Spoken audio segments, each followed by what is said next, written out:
కానీ urban banking రంగంలో ఈ 8,100 కోట్లలో కూడా ప్రజల యొక్క సొమ్ము డిపాజిట్లు చేసుకునే వ్యక్తుల యొక్క సొమ్ము ఉంది. దాని అవసరం కొద్దీ రుణాలు ఇచ్చాం. అయితే ఇంకొక విషయం మీకు చెప్పి ముగిస్తాను. ఇప్పుడు ఈ సహకార వ్యవస్థ యొక్క ప్రాధాన్యత దేశంలో పెరిగింది. దీనికి నాకు చెప్పినట్టు ప్రత్యేకమైనటువంటి కేంద్ర ప్రభుత్వం ఒక శాఖను ఏర్పాటు చేసింది. ఆ శాఖను ఏర్పాటు చేయడంతో పాటు ఈ ప్రపంచంలో ఉన్నటువంటి 30 లక్షల సహకార సంఘాల్లో 100 కోట్ల మంది సభ్యులు దీంట్లో కార్యకలాపాలు నిర్వహిస్తున్నటువంటి నేపథ్యంలో ఈ వ్యవస్థను ప్రోత్సహించాలనేటువంటి ఆలోచనతో కేంద్ర ప్రభుత్వం కూడా గుజరాత్ కేంద్రంగా ఒక ప్రత్యేక సహకార యూనివర్సిటీని కూడా ఏర్పాటు చేసింది.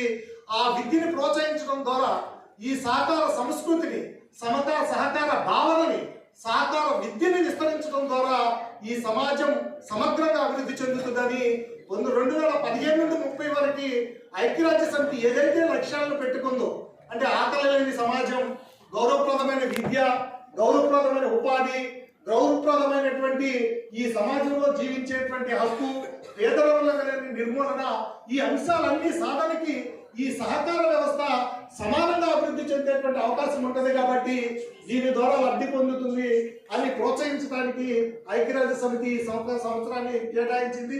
అయితే దీనిలో ఈ విద్యార్థులకు సంబంధించి నాకు చెప్పినట్లు ఈ విశాఖపట్నం కోఆపరేటివ్ బ్యాంకు ప్రత్యేకంగా ఈ సహకార సూత్రాలకు విలువబడి ఒక సభ్యుడు దీంట్లో చేరితే కనుక తన యొక్క ఆరోగ్య పరిరక్షణతో పాటు ఆ కుటుంబం ఎదగడానికి మంచి చదువుకుంటే వాళ్ళకి క్యాష్ అవార్డులు ఇవ్వడంతో పాటు ఒక ప్రత్యేకమైన స్కీములు కూడా ఏర్పాటు చేసింది. మేము ఇచ్చేటువంటి 100 రూపాయలు 80 రూపాయలు పేద మధ్యతరగతి వర్గ ప్రజలకు రుణాలు ఇస్తూ 10 రూపాయలు మాత్రమే కోటి పైగా ఉన్నటువంటి వ్యక్తులకు ఇస్తున్నారు.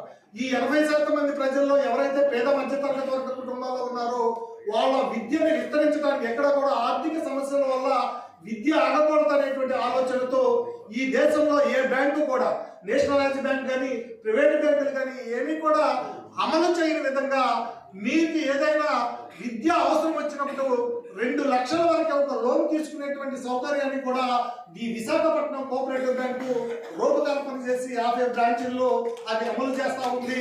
అది ఎవరైనా ఏ విద్యార్థి కూడా తన పేద మధ్య తరగతి వద్ద విద్యార్థుల్లో విద్య ఆగకూడదు,